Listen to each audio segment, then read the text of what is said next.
Absalom ने बड़ी चालाकी से राजगद्दी हड़पने के लिए दावीद के खिलाफ साजिश रची। नतीजा ये हुआ कि उसके अपने ही पिता राजा दावीद को अपनी जान बचाने के लिए भागना पड़ा। जब दावीद बहूरीम पहुंचा तो शिमे नाम का आदमी उस पहाड़ पर दावीद के साथ साथ चलने लगा। तू कातिल है, कातिल! ले।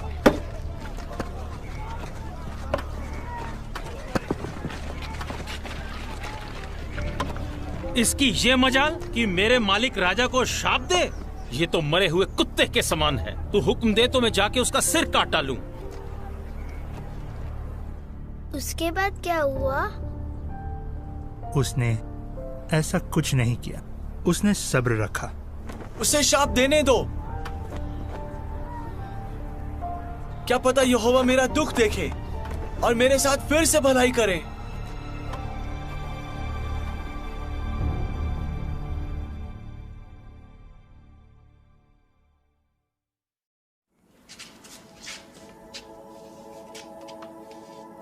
ये है मपीबोशेत। उसके दादा ने दावीद को मारने की कोशिश की थी। राजा बनने के बाद जब दावीद ने मपीबोशेत को महल बुलाया तो उसने सोचा होगा कि उसे क्यों बुलाया गया है।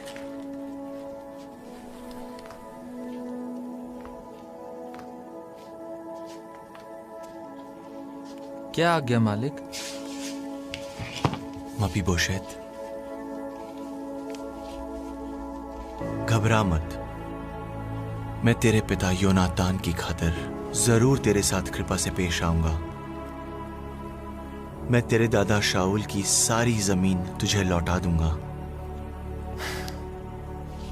और तू सदा मेरी मेज पर खाया करेगा।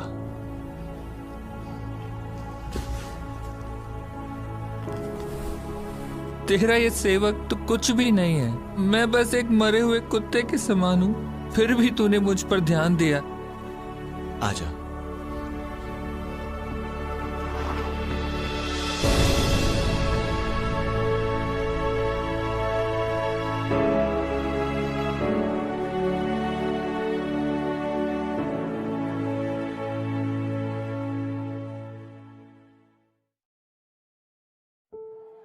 दावीद और शाऊल फलिस्तियों से युद्ध जीत कर लौटे थे। खुशी के मारे इज़राइल के सभी शहरों की औरतें नाचते गाते हुए उनसे मिलने आई। वो गाने लगी, शाऊल ने मारा हजारों को, पर दावीद ने मारा लाखों को।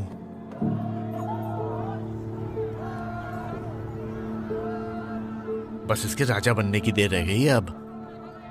उस दिन से शाऊल हर वक्त दावीद को शक की निगाह से देखने लगा।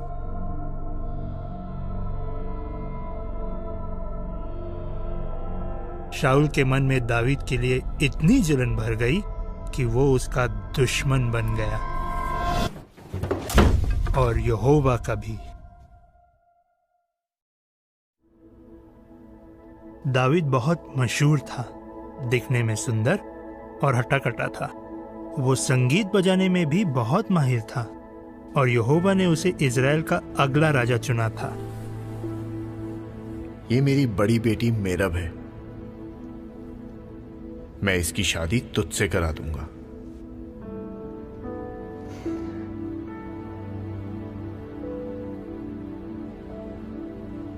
मेरी हैसियत ही क्या है जो राजा का दामाद बनूं? कोई और होता तो ये सुनकर घमंड से फूल उठता और खुद को बड़ा समझने लगता।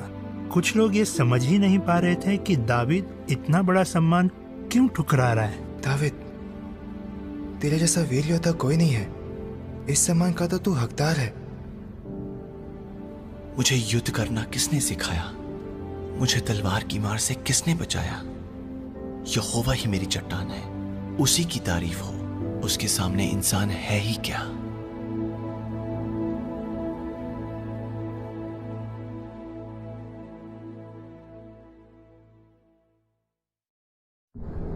दावीद बहुत बीमार था। उसके बेटे अबशलोम ने सोचा कि ये उसकी राजगद्दी हथियाने का अच्छा मौका है। अबशलोम में भी अपने पिता दावीद की तरह बहुत सारी काबिलियतें थी, पर उसे अपने परिवार के पैसों और रुतबे पर बहुत घमंड था। वो जहां जाता था सबकी नजरें उस पर थम जाती थी और वो 7वें आसमान पर चढ़ जाता था। लोग अपना मुकदमा लेकर राजा से मिलने के लिए शहर के फाटक पर आते थे। काश मुझे इस देश का न्याय ठहराया जाता, फिर जिसकी भी कोई शिकायत होती या कोई मामला होता वो मेरे पास आ सकता और मैं उसे जरूर इंसाफ दिलाता। वैसे भी आप में शाही खून दौड़ रहा है मालिक। और मेरी माँ भी तो शाही घराने की है। राजा बनकर बहुत कुछ कर पाऊंगा। खैर, परमेश्वर को पता है कि उसके लोगों के लिए क्या सही है। अबशलोम बस दिखा रहा था कि उसे लोगों की फिक्र है, लेकिन हकीकत में उसे सिर्फ अपनी फिक्र थी।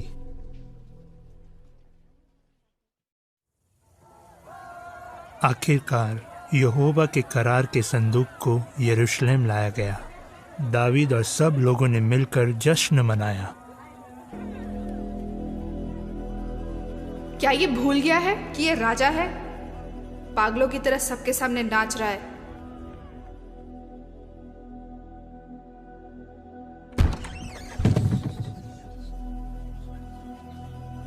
वाह, आज इस्राएल के राजा ने क्या शान दिखाई। अपने सेवकों की दासियों के सामने नाच रहा था, निकम्मे आदमी की तरह। मैं यहोवा के सामने जश्न मना रहा था। मीकल सिर्फ खुद से प्यार करती थी और किसी से नहीं।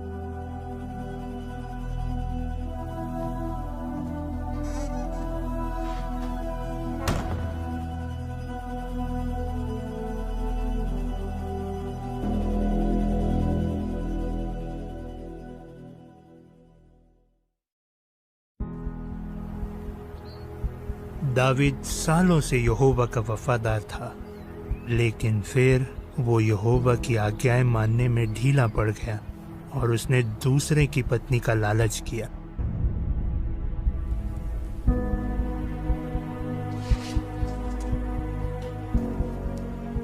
बतशेबा को मेरे पास लाओ। दावीद और बतशेबा ने व्यभिचार किया और वो गर्भवती हो गई।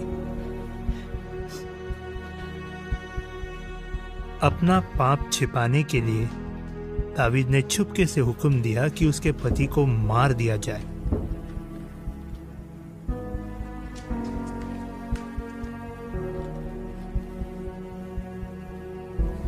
जिस परमेश्वर ने उसके लिए इतना कुछ किया था, उसने उसी का दिल दुखाया।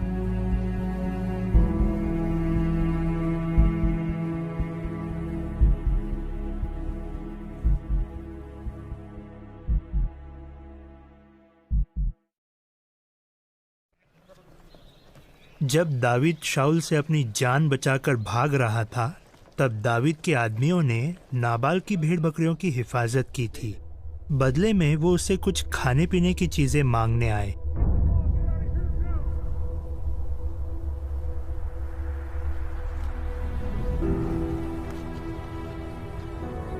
और दावीद गुस्से से भड़क उठा। सब लोग अपनी तलवारें बांध लो। दावीद नाबाल को मारने के लिए निकल पड़ा, पर उसने यहोवा की मर्जी जानने की कोशिश नहीं की। लेकिन यहोवा ने दावीद को रोकने के लिए नाबाल की समझदार पत्नी अबीगेल को भेजा। मेरे मालिक, तू मुझे दोषी ठहरा दे। यहोवा ने ही तुझे खून का दोषी बनने और बदला लेने से रोक लिया है। तुझे यहोवा की शपथ, तुझे कोई पछतावा नहीं होगा। हालांकि नाबाल मूर्ख था, लेकिन फिर भी वो दावीद का जाति भाई था, इसलिए उसे नाबाल की इज्जत करनी चाहिए थी। दावीद अपने गुस्से पर काबू नहीं कर पाया, लेकिन अबीगेल ने उसे पाप करने से रोक लिया। इस्राएल के परमेश्वर यहोवा की तारीफ हो, जिसने आज तुझे मेरे पास भेजा है।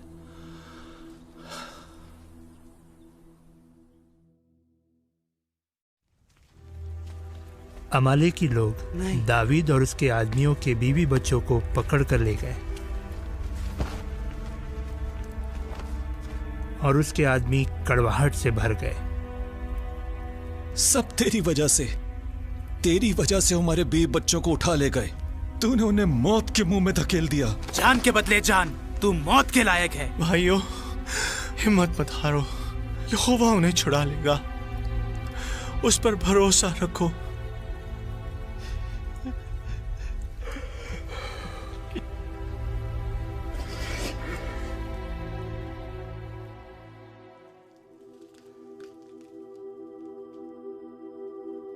दाविद ने यहोवा से मदद मांगी।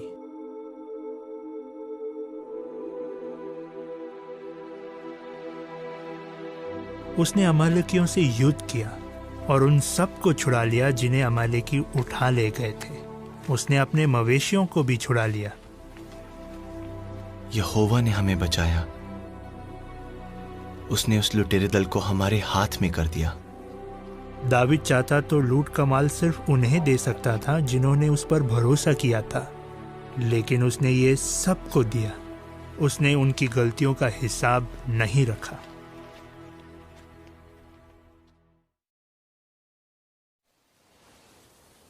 मैं इज़राइल की छावनी से भाग कर आया हूँ।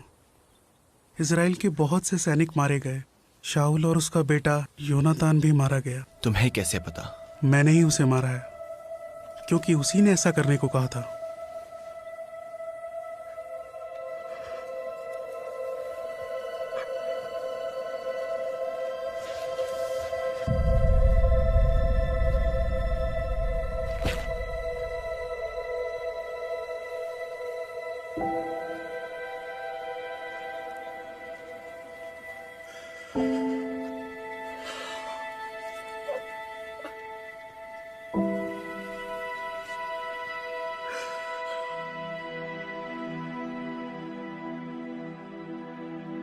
लोग शाऊल और योनातान के दुख में ये गीत गाएं। शाऊल और योनातान सारी जिंदगी सबके चहेते और प्यारे थे। वीर कैसे गिर पड़े हैं, युद्ध के हथियार कैसे मिट गए हैं। दाविद ने एक बार भी शाऊल से मिले जख्मों का जिक्र नहीं किया। दाविद की नजर में शाऊल के साथ जो हुआ वो गलत था। वो उसकी मौत से जरा भी खुश नहीं हुआ।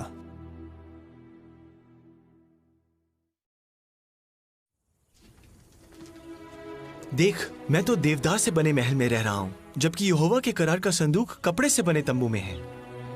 तेरे मन में जो कुछ है वो कर, क्योंकि सच्चा परमेश्वर तेरे साथ है। पर यहोवा की कुछ और ही मर्जी थी।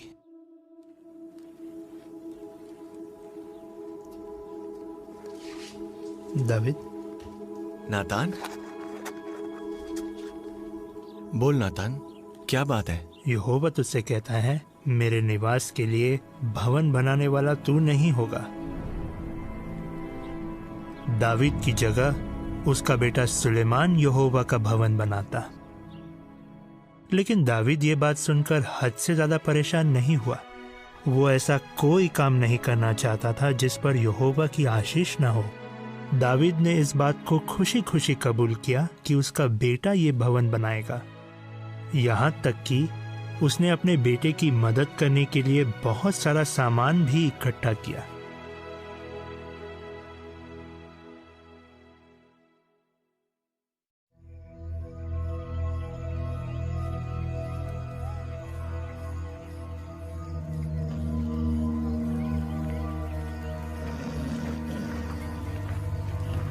शाऊल दाविद की जान के पीछे हाथ धोकर पड़ा था। इस बीच वो और उसके आदमी भूख प्यास के मारे दर दर भटक रहे थे। उन पर हर वक्त मौत का साया मंडरा रहा था।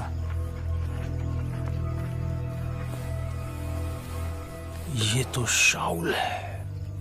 आज परमेश्वर ने तेरे दुश्मन को तेरे हाथ में कर दिया है। तू कहे तो मैं भाले से उसे जमीन में ठोक देता हूं। दाविद चाहता तो उसी पल अपनी मुसीबतें खत्म कर सकता था, पर उसमें परमेश्वर की तरह प्यार था। उसे कुछ मत करना, मैं अपने मालिक पर हाथ उठाने की सोच भी नहीं सकता। यहोवा की नजर में ये गलत होगा। वो उसका अभिषिक्त जन है।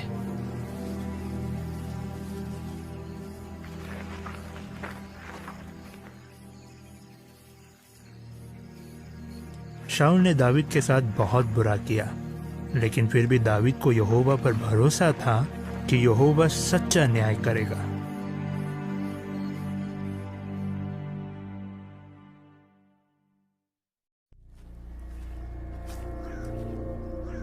दावीद शाऊल से भागता फिर रहा था। दावीद के दोस्त यानी शाऊल के बेटे योनातान ने दावीद को बचाने की एक तरकीब सोची थी, पर क्या दावीद योनातान पर भरोसा कर सकता था? आखिर कानून के हिसाब से इजराइल का अगला राजा योनातान होता और दावीद उसके रास्ते का रोड़ा था।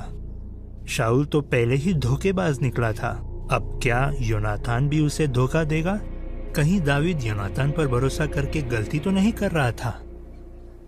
अगर मैंने तुझे नहीं बताया तो यहोवा मुझ योनातान को कड़ी से कड़ी सजा दे। मैं तेरे और तेरे घराने से वफादारी निभाऊंगा, मैं शपथ खाता हूं। यहोवा हमारी दोस्ती का गवाह है। दावीद योनातान से प्यार करता था और उसे उस पर भरोसा था, और इसी भरोसे ने दावीद की जान बचाई।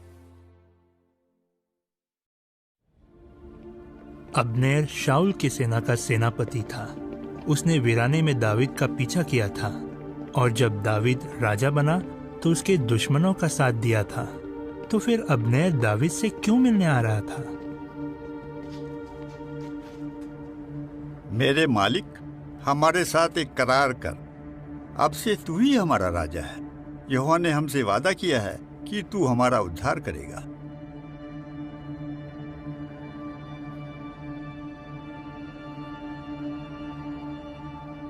मैं जरूर तेरे साथ करार करूंगा। शुक्रिया। दावीद ने अब्नेर पर भरोसा किया। उसे उम्मीद थी कि अब वो उसका वफादार रहेगा, मगर योआब को अब्नेर पर बिल्कुल भरोसा नहीं था। ये तूने क्या किया? तू उसे जानता है, वो तुझे धोखा देने आया था। वो तेरे हर एक काम के बारे में जासूसी करने के लिए आया था। ज़ुबान संभाल कर। तू कानून जानता है। अपने जाति भाई के खिलाफ दुश्मनी मत पालना, बल्कि उससे अपने जैसा प्यार करना। धीरे धीरे योआब की नफरत बदले में बदल गई। उसने अब्नेर का खून कर दिया। जिनमें नफरत होती है वो सामने वाले के बारे में बुरा ही सोचते हैं, लेकिन जिनमें प्यार होता है वो आशा की लौ जलाए रखते हैं।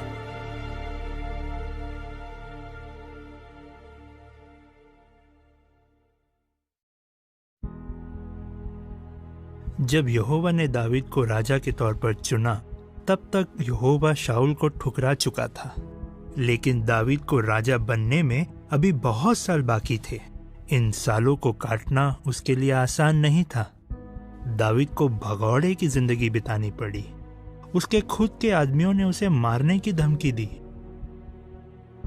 आखिर में 22 साल बाद वो पूरे इजराइल देश का राजा बन गया। हालांकि राजा शाऊल और दावीद के कुछ दोस्तों ने उसका साथ छोड़ दिया था, लेकिन उसने सब कुछ बर्दाश्त किया। यहोवा ने कभी दावीद को अकेला नहीं छोड़ा। तो फिर दावीद यहोवा से प्यार करना कैसे छोड़ सकता था? जब दावीद का राजा के तौर पर अभिषेक किया गया था, तब उसने सपने में भी नहीं सोचा होगा कि उसे किन किन परीक्षाओं से गुजरना पड़ेगा, लेकिन प्यार की वजह से वो सब कुछ बर्दाश्त कर पाया।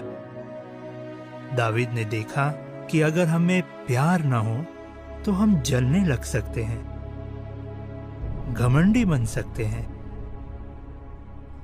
गलत व्यवहार कर सकते हैं, सिर्फ अपने फायदे की सोचने लग सकते हैं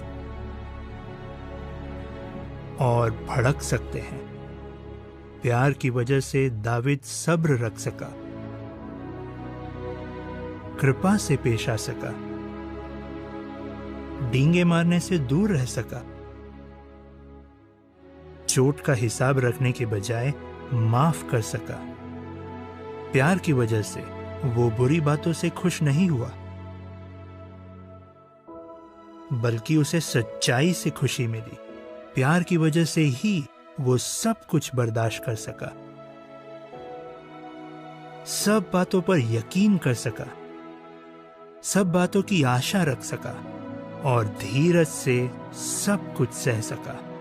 दाविद बहुत सी तकलीफों से गुजरा, लेकिन वो उन सब को बर्दाश्त कर पाया क्योंकि उसे यहोवा से और अपने लोगों से प्यार था। जल्द ही नई दुनिया में दाविद फिर से जिंदा हो जाएगा और जिस तरह प्यार कभी नहीं मिटता, दाविद भी नहीं मिटेगा।